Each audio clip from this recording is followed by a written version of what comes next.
உணவிலே, உடை,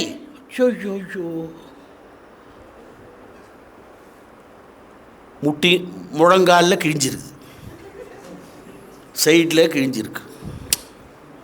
சைட்னா ஆங்கிலத்தில் பக்கவாட்டில் அர்த்தம். எங்கெங்கே கிழியணுமோ எல்லா இடத்துலையும் கிழிஞ்சிருக்கு.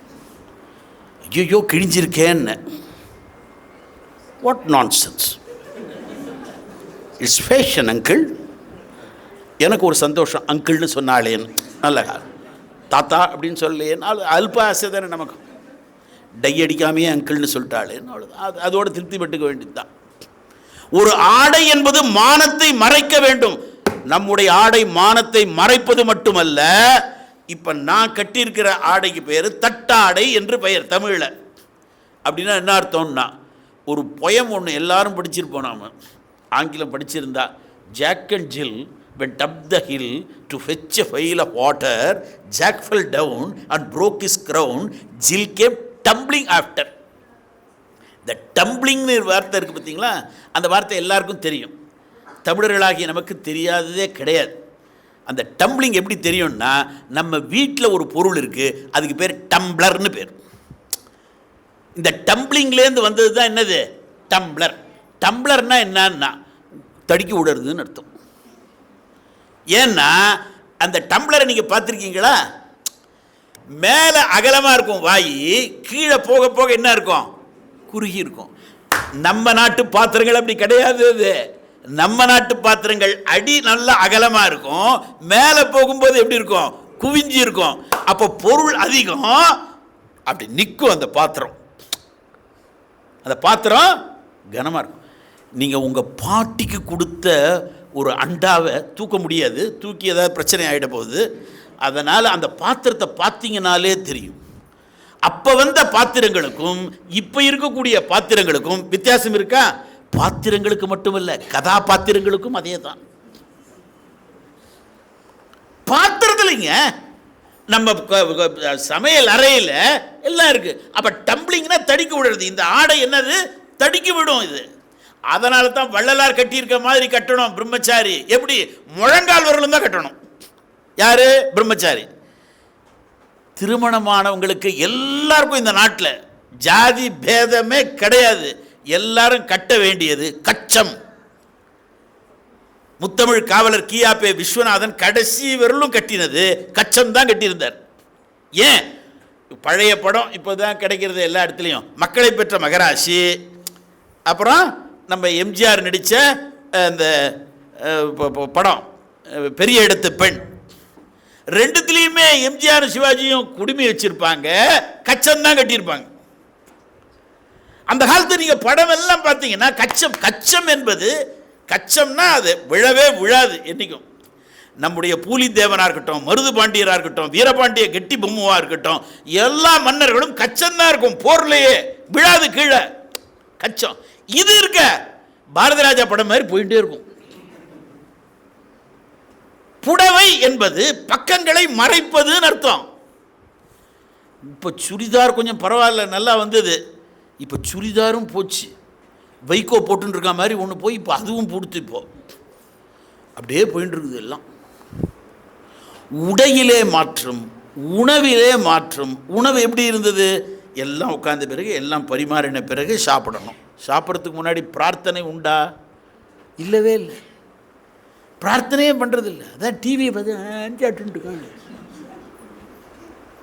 உணவே சாப்பிட முடியல. அப்போ உணவு நமக்கு கிடைச்சிருக்குன்னா அதுக்கு ஒரு நன்றி சொல்லணுமா இல்லையா?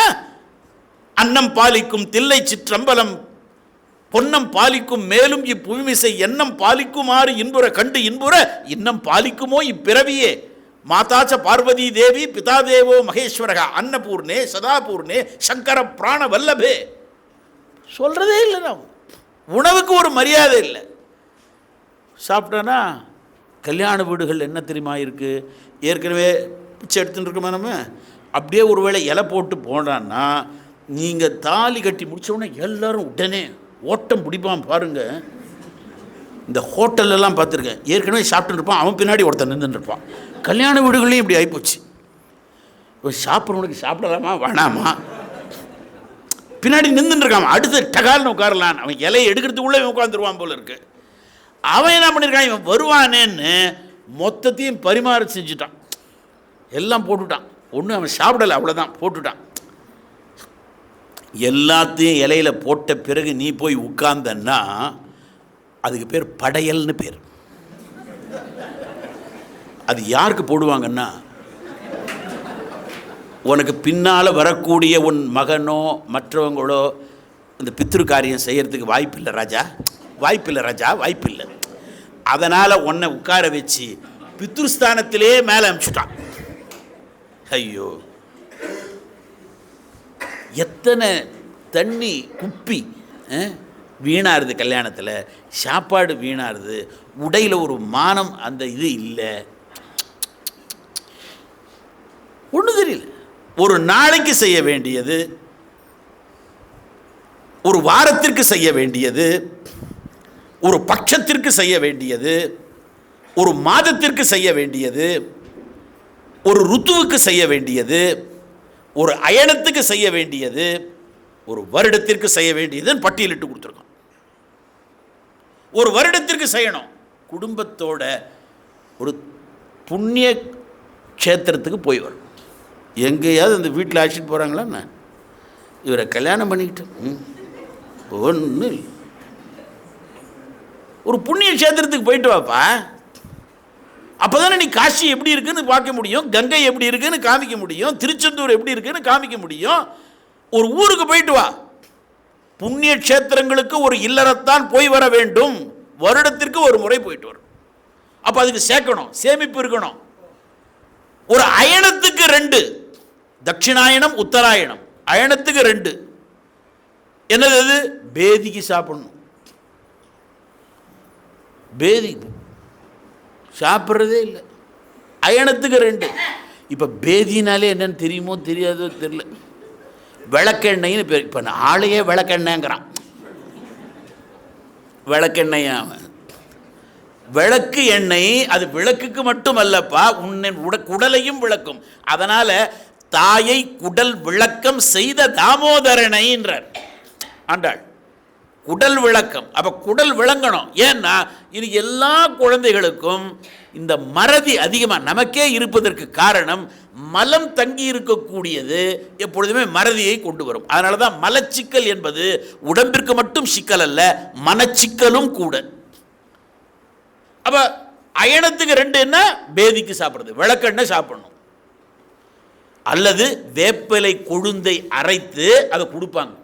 இன்னைக்கு வேப்பிலை கொழுந்துனாலே தெரியாது, கசப்பு என்ற சுவையே தெரியாது நமக்கு, அறுசுவைகள் என்னன்னே தெரியல. ஒரு சுவையும் பஞ்சபூதங்களோடு எப்படி தெரியதில்லை, பஞ்சபூதங்களே தெரியல. அப்போ இந்த படிப்பெல்லாம் எப்படி வரும்? ஆகாயம் என்பது பஞ்சபூதங்களிலே மேலாக நிற்பது. ஆகாயத்தால் என்னையா கிடைக்குதுன்னா, ஆகாயத்தால் கேட்கிறோம். நாம கேட்பதற்கு காரணம் எது? ஆகாசம். அடுத்தது ஆகாஷாத் வாயுஹு, வாயுவினால் பேசுகிறோம். காற்று இருக்கிறதுனால தான் பேச முடியுது. வாயோர் அக்னிஹி, அக்னியினால் பார்க்கிறோம், ஒளியினால் பார்க்கிறோம். அக்னேர் ஆபஹா, நீரினால் சுவைக்கிறோம். சலைவா ரசனான பேர், ரசனானாலே சுவைன்னு அர்த்தம்.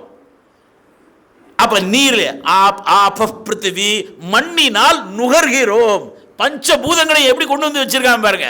ஆகாஷாத் வாயு, வாயோர் அக்னிஹி, அக்னேர் ஆபஹ, ஆப பிருத்திவி. அப்போ ஆகாயத்தில் இருந்து என்ன கேட்கிறோம்? கேட்கிறோம் காது. அதனாலதான் இது ஆகாசம். அதனால தான் எல்லா சடங்குகளிலும் நாம காதை தொட்டு தான் அதுக்கப்புறம் சங்கல்பம் நடக்கும். பிராணாயாமம் முடிந்த உடனே அப்படி காதை அப்படி தொடுவோம். ஏன்? இந்த காதுக்குள்ள ஒரு ஆகாச கங்கை இருக்கு. அந்த நீர் குறைந்து விட்டால் ஸ்டெபிலிட்டி இருக்காது, அப்படி தடுமாறும். வயதானவர்கள் அப்படி தடுமாறுறாங்க பாருங்க, நிற்க முடியல. என்ன காரணம்? இங்க இருக்கிற அந்த நீரானது குறைந்து விட்டது. அதை ஒவ்வொரு முறையும் இப்படி தொட்டு வைக்கிறது. ஏன்? இதில் ஆகாச கங்கை இருக்கிறது. என்ன யோஜனைங்க பாப்பா பெரியவங்களுக்கு. ஆகாயத்தால் கேட்கிறோம். இது காது. காதுலே எங்க வருது? ஆகாஷாத் வாயு, வாயுவினால் என்ன செய்கிறோம்? பேசுகிறோம். காற்றினால தான் பேசுகிறோம். நாம் காற்று இருக்கிறது நமக்கு. அவ பஞ்சபூதங்கள். அப்படிதான் சுவையும் கூட. நிலமும் நீரும் சேர்ந்தால் இனிப்பு சுவை. நிலமும் நீரும் சேர்ந்தால் இனிப்பு சுவை. நிலமும் நீருக்கு அடுத்தது என்ன? நிலம், நீர், காற்று. நிலமும் நிலம், நீர், அக்னி, அதுக்கப்புறம் தானே காற்று. அக்னியை விட பெருசு காற்று. நிலமும் அக்னியும் அதாவது தீயும் சேர்ந்தால் புளிப்பு.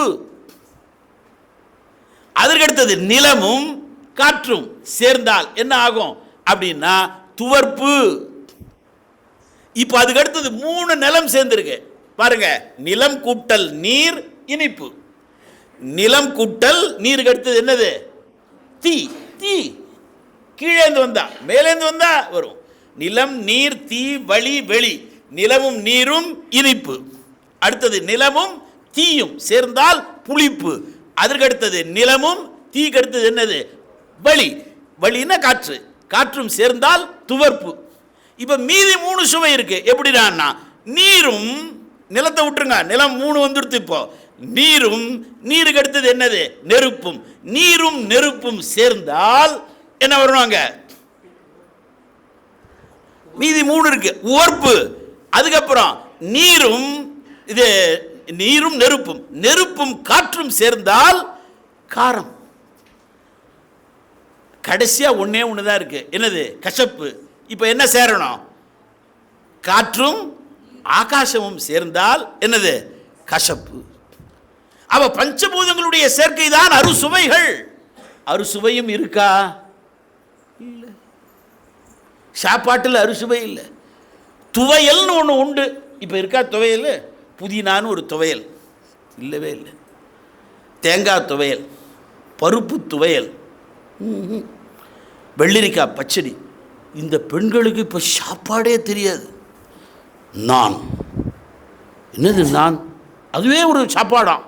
நான் அப்படின்னு ஒன்று இருக்கும். ஹோட்டலில் போய் நான் கொண்டாங்கன்றான். நான் முதல்ல ஆரம்பித்தேன் பாருங்க, நான் இருக்கனா பாருங்க. இவனை தத்துவம் ஏதோ கேட்குறான் அந்த சர்வரோட.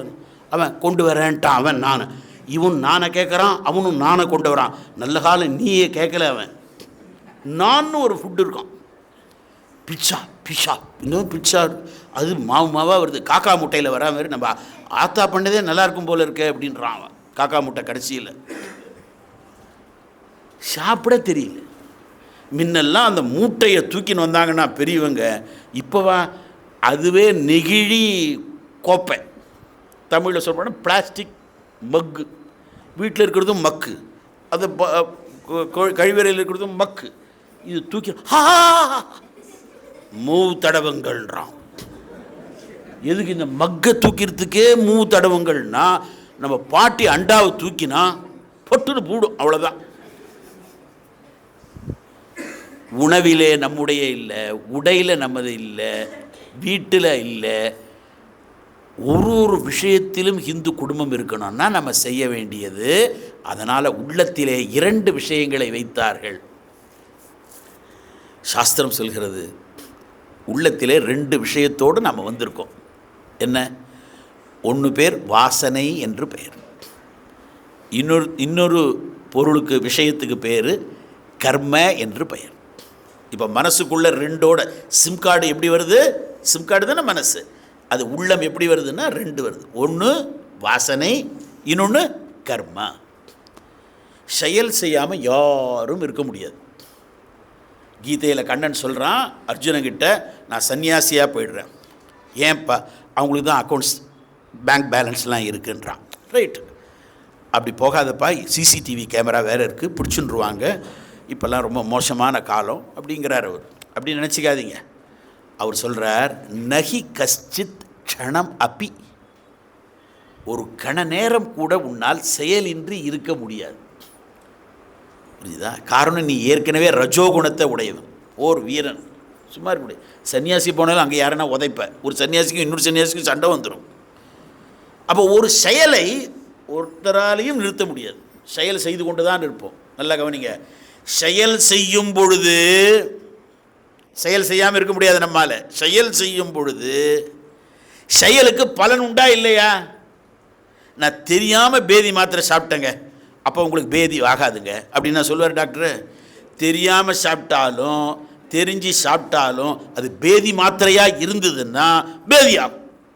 அது பேதி மாத்திரையாக வேறு இருக்கணுமே, கண்டிஷன் இருக்கு இல்லையா? அப்போ எல்லா செயலுக்கும் பலன் உண்டு.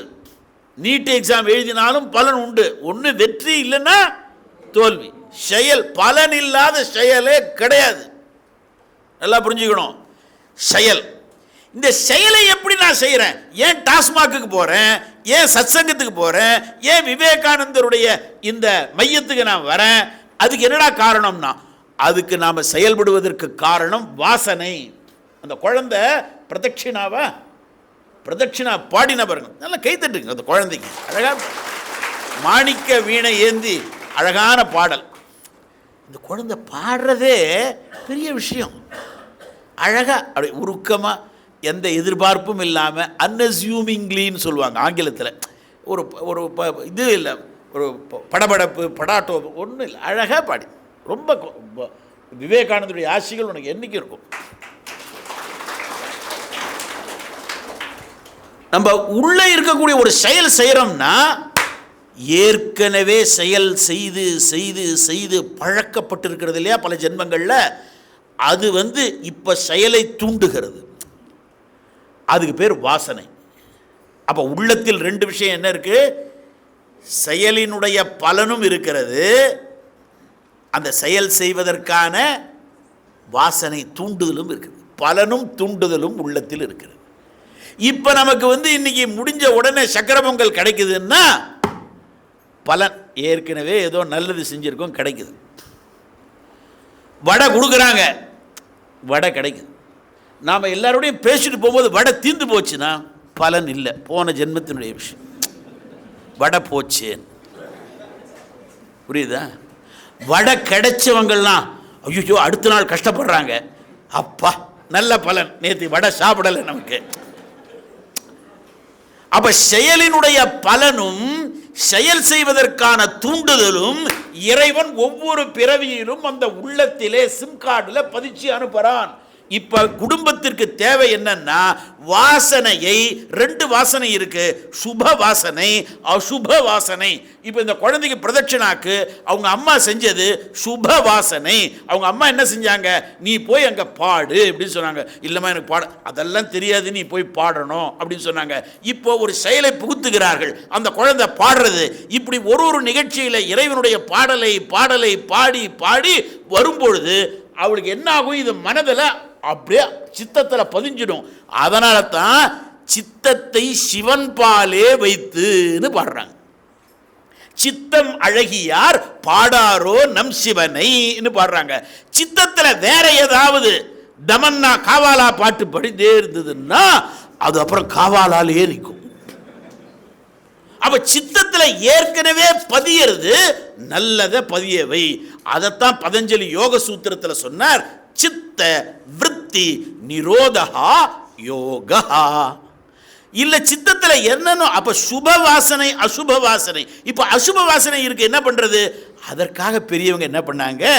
குழந்தை பிறக்கிறதுக்கு முன்ன அதுக்கு ஒரு பேர் வைக்கணும்பா. பிறந்த உடனே அந்த பேர் வைக்கிறது ஒரு சடங்கு, சம்ஸ்காரம். பேர் வைக்கிறதுக்கு முன்ன தாத்தா பாட்டி எல்லாரையும் கூப்பிட்டு அந்த குழந்தைக்கு நல்ல பேராக வைக்கணும். லலிதா சகஸ்ரநாமத்தில், விஷ்ணு சகஸ்ரநாமத்தில், அல்லது தாத்தாவினுடைய பெயரை அல்லது பாட்டியினுடைய பெயரை அல்லது குலதெய்வத்தினுடைய பெயரை வைக்கணும். எல்லா பேரையும் வச்சுருவாங்க. அப்புறம் அதை அமிக்கி நசுக்கி சுச்சிக்கி சுச்சி புச்சி பச்சி அப்படின்னு நட்டில் சுட்டவைன்னு வைக்கும் பேர். அவ பேரே இருக்காது. நாமகரணம் என்று பெயர், ஜாதகர்மா என்று பெயர், புண்ணியாக வச்சனம் என்று பெயர். ஒரு வீடு நுழையிறோம், நல்லா ஆகணும், புண்ணியாக வச்சனம், புண்ணிய ஆஹ்வச்சனம், நல்ல வார்த்தைகள் சொல்வது, வேற ஒன்றும் இல்லை. அதுக்கு அர்த்தம் காது கர்ணவேதனம், காது குத்துறது. ஏன்? மெடுல்லா ஆப்லாங்கேட்டா வேலை செய்யறது. அப்போ மூளையினுடைய வேலைக்கு சீமந்தோன் நயனம், வளகாப்பு, இதெல்லாம் சம்ஸ்காரங்கள். அப்போ 16 சம்ஸ்காரங்கள் இருக்கு. குழந்தை பிறந்த உடனே சாப்பாடு கொடுக்க முடியாது. குழந்தை சாப்பாடு கொடுப்பதற்கான ஒரு நிகழ்ச்சி இருக்கு, அதுக்கு பேர் அன்னப்பிராசனம் என்று பெயர். குருவாயூரப்பன் கோவிலுக்கு போய் அந்த குருவாயூரப்பனை பார்த்து அல்லது தங்கத்தை தேனு தந்தல தீட்டி அதை நாக்கில் வச்சு அதுக்கப்புறம் குழந்தைக்கு ஜீரணமாகக்கூடிய பருப்பை நல்லா பிசைஞ்சு கொஞ்சம் பண வசதி இருந்தால் வெள்ளிக்கிண்ணத்தில் ஊட்டி இறைவனுக்கு படைத்து இப்படி செய்கிறதெல்லாம் சம்ஸ்காரங்கள். அப்போ நம்ம ஹிந்து சம்ஸ்காரங்களை எல்லாம் செய்யணும். விவாகத்தில் என்ன நடக்கிறதுனா, என்ன அழகான பேர் பாருங்க, விவாகம். வகிப்பதுன்னு சொன்னால் ஒரு நான் இந்த பதவியை வகிக்கிறேன், விவாகம்னா விசேஷமாக வகிக்கிறேன். என்ன கூத்து நடக்கிறதுன்னா ஒன்றும் தெரியல, எவன் என்ன பண்ணுறான்னே தெரியல. கல்யாணத்துக்கு இப்படி நாற்காலி போட்டிருந்தா அது உல்டாவாக திரும்பி 180 டிகிரியில் பின்பக்கமாக பார்த்து தினத்தந்தியை படிச்சுட்டு இருக்கான், ஒருத்தன் தினமலர் படிச்சுட்டு இருக்கான். Chaos and confusion. வீட்டில் அதே மாதிரி. அப்போ சேர்ந்து நாம் பாடணும், சேர்ந்து படிக்கணும், சேர்ந்து சிந்தனை செய்யணும். அப்போ குடும்பம் என்கின்ற அமைப்பு இல்லைன்னா நடக்காது. குடும்பத்தில் இத்தனை பேர் இருக்கணும். என்னுடைய மாமாயார் குடும்பத்துக்காக ஒரு மரம் போடணும், ஃபேமிலி ட்ரீ. என்னுடைய மாமா யார், சித்தப்பா யார், சித்தப்பானுடைய சித்தி யார், மாமானுடைய மாமி யார், அவங்களுக்கு யார் குழந்தைகள். உறவுகளை முதலில் தெரிந்து கொள், அப்புறம் நண்பர்களை. நண்பனாக வந்து அவனே உறவாயிட்டுவான். அப்புறம் அதனால தான் இப்போ பேசும்போது என்ன மச்சாங்கிறான். நான் ஒன்றும் பொண்ணை கொடுக்குறதா இல்லையேப்பா உனக்கு. இப்போ பேச்சே பார்த்தீங்கன்னா அருவருக்கத்தக்க பேச்சு, மச்சான் மச்சி. இப்போ அது போய் ப்ரோ ப்ரோன்றான். நாளைக்கு போது ஒன்றுவான் போல இருக்கு, கொட்டுவான் போல. சுற்றத்தவரை நேசிப்பதற்காகத்தான். அதில் ஆயுள்காரகனா ஸ்நேகிதன் வருவான். அந்த ஸ்நேகிதனும் நம்மை உயர்த்துவதற்காக வர வேண்டுமே தவிர நம்மை கீழே பிடித்து இழுப்பதற்காக இருக்கக்கூடாது. அதனால் குடும்பம் என்பது உணர்வுகளை, இந்த உணர்வுகளில் 3 முக்கியம். விட்டு கொடுத்தல். எப்போ பார்த்தாலும் ஆக்ஷன் ஒன்று சொன்னால் ரியாக்ஷன் கூடாது.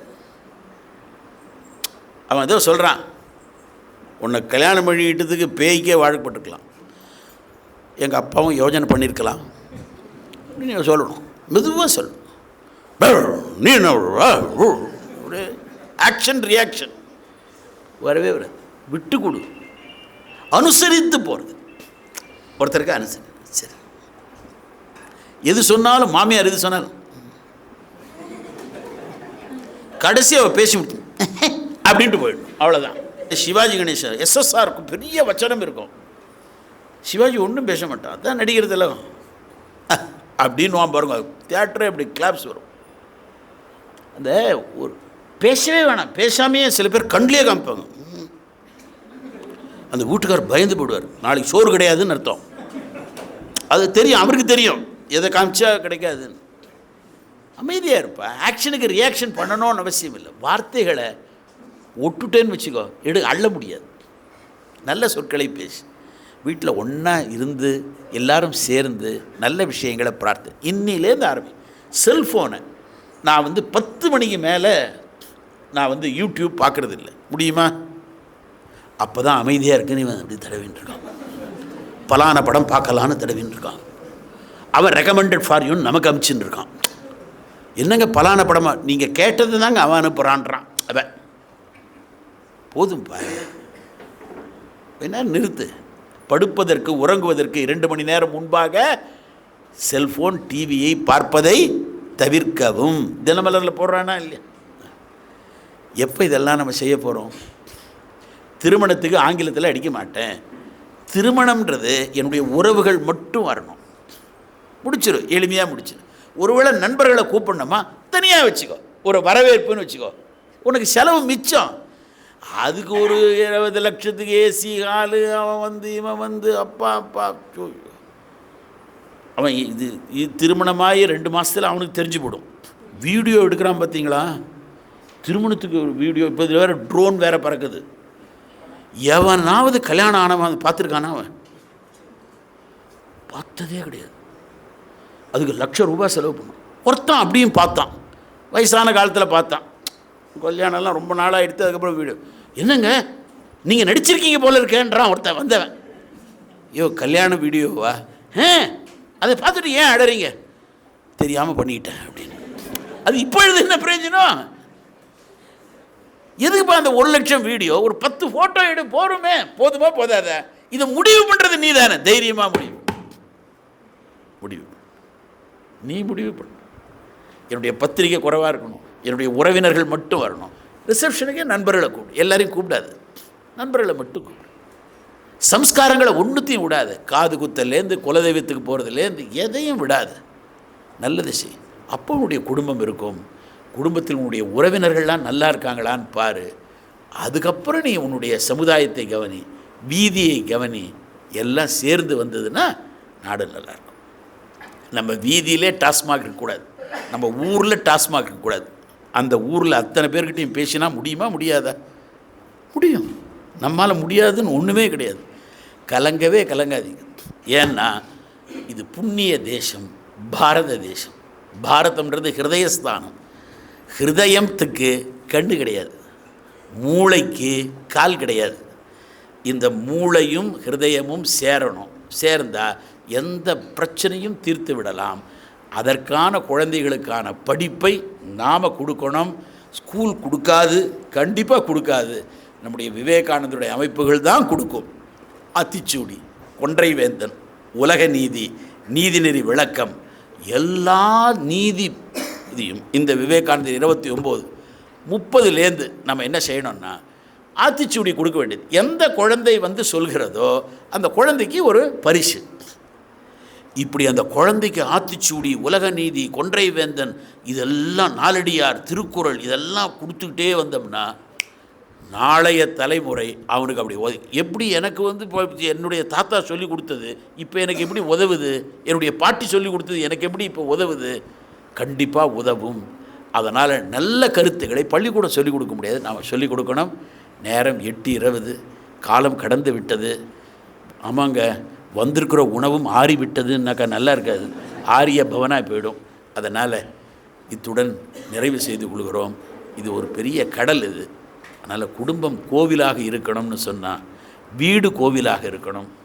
கோவிலில் எல்லா பரிவார தேவதைகளும் இருந்தாலும் கர்ப்ப கிரகத்திலே, கருவறையிலே தாயும் தந்தையுமாக நம் தாய் தந்தையர்கள் இருக்கணும். அதனால தான் ஒரு ஸ்லோகம் சொன்னேன் நான், மாதா பித்ருபியாம் வபுஷா ஜனகாபியாம் முதான்பகம் நமஸ்கரோமி விஜான ஜனகாபியாம் சிவாப்தையே. நம்முடைய அம்மா அப்பா தான் நமக்கு சிவனும் சக்தியுமாக, பார்வதி பரமேஸ்வரர்களாக இருக்கிறார்கள். அவர்களை என்றும் நாம் நினைப்போம், அவர்களது ஆசிகள். அதனால தான் தெய்வத்தை விட நமக்கு முதல் தெய்வம் பித்ருக்கள் தான். அம்மா அப்பா தான் நமக்கு தெய்வம். உலகத்திலே வேறு எந்த மதமும் சொன்னதே இல்லை. அதனால் உடல், உள்ளம், உயிர் மூன்றுக்கும் இணைப்பு கயிறாக இருக்கக்கூடிய, சூத்திரமாக இருக்கக்கூடிய உணர்வு வழி நாம் நின்று வீடு பேறு அடைய இந்த வீட்டிலே எல்லோருடனும் நன்றாக பழகுவோம் என்று சொல்லி வாய்ப்பளித்தமைக்காக முத்துக்கவுண்டன் புதூர் வரணும்னா கதிரவன் வந்து எனக்கு எப்பயுமே சொல்வார். கதிரவன் சொன்னேன், யோ நீ சொல்கிறதுனால வரையா அப்படி சொன்னாலும் எனக்கு முத்துக்கவுண்டன் புதூர் வரணுன்னாலே ஒரு இது. ஏன்னா எல்லோரும் கேட்கக்கூடியவங்களாக இருக்காங்க. கேட்குறதுக்கு ஆள் இருந்தால் தானே பேச முடியும். நான் பாட்டு தனியாக நீங்கள்லாம் போன பிறகு பேசினா ஏற்கனவே ஏதோ பிரச்சனை அவருக்கு, பிரதட்சிணா மாதிரி தனியாக பாடலாம், ஐயோ பாவம் அப்படின்னு சொல்லிட்டு ஏதாவது காசாவது போட்டு போவான். தனியாக பேச முடியாது, தனியாக சிரிக்க முடியாது. நீங்கள் எல்லாம் போனப்புறம் நான் பாட்டு சிரிச்சுட்டு இருந்தேன். அப்போவே தெரியும் எலெக்ஷனுக்கு முன்னே ஒரு மாதிரி தான் இருந்தார்.